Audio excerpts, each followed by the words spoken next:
My guess is that he felt that if he was honest with me, he would lose me. And you know, when we found out, and my brother was there, he was livid. He was so angry, and you know, just wanted to do something about it. And from my perspective, my lover was dying.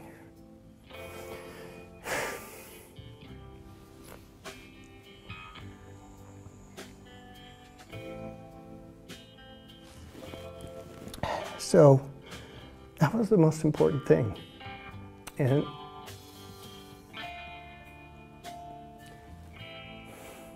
the other part of it,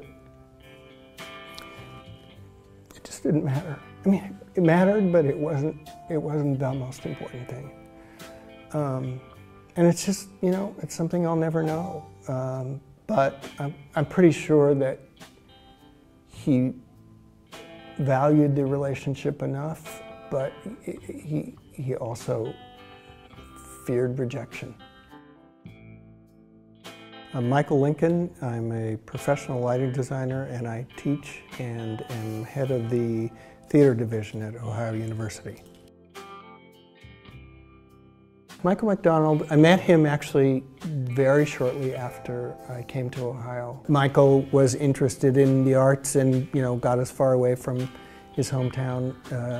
Well, actually it turned out only about an hour away from his hometown, but he had gone to California for graduate work. So anyway, I met him in 2003. We had a relationship until 2 years ago when he died of cancer.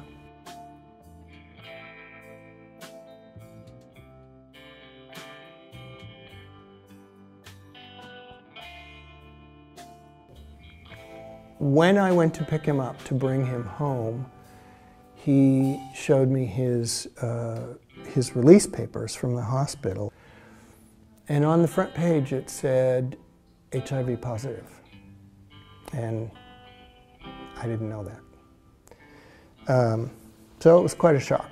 I waited probably 3 or 4 days before I confronted him, because, you know, he was still sick. But I asked him about it. And this is, what, 5 years into our relationship? So, you know, he said, yes, I just didn't know how to tell you. I know people now who are HIV positive, who, you know, who just friends who struggle with partnerships because men, you know, they just don't want to deal with it. Even though we've made all these strides, you know, they're afraid. I thought from that conversation that what he meant was he was recently diagnosed as positive.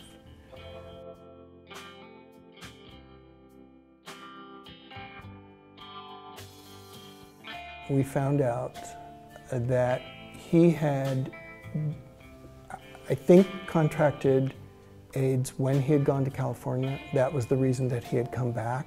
And he had full-blown AIDS, and he was given 6 months to live.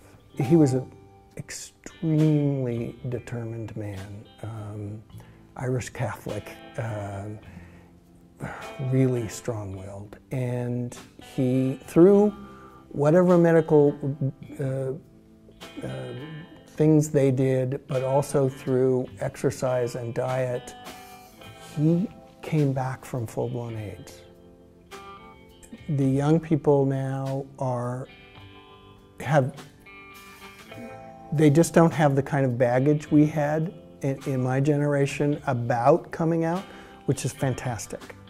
On the other hand, they don't have that difficult history of the AIDS crisis and all of that. I get tested at least twice a year.